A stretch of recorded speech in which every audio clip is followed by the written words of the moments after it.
అనంతపురం జిల్లా తాడిపత్రిలో మరొకసారి టెన్షన్ వాతావరణం నెలకొంది. టీడీపీ వైసీపీ కార్యకర్తల దాడుల్లో పోలీసులకి గాయాలు కావడం తీవ్ర కలకలం రేపుతోంది. అటు టీడీపీ వైసీపీ పోటాపోటీ ర్యాలీలు ధర్నాలతో తాడిపత్రి రాజకీయం మళ్లీ హీటెక్కుతోంది.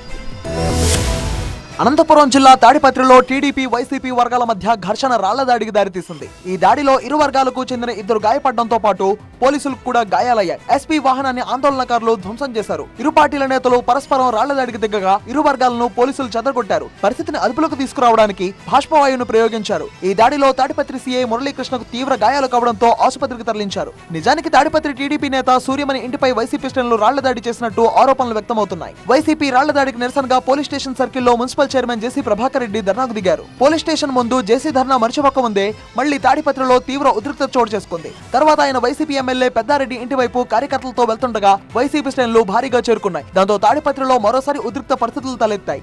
అయితే తాడిపత్రిలో పరిస్థితి అదుపులోకి వచ్చిందన్నారు ఎస్పీ అమిత్ బర్దార్. తాడిపత్రిలో ఎప్పటికప్పుడు భద్రతను పర్యవేక్షించామని, వైసీపీ టీడీపీ కార్యకర్తలను రోడ్లపై రాకుండా తరిమివేశామని చెప్పారు. తాడిపత్రి పట్టణంలో కేంద్ర వర్గాలను మోహరించామని, రోడ్లపైకి వస్తే కఠిన చర్యలు తప్పవన్నారు ఎస్పీ అమిత్ బర్దార్.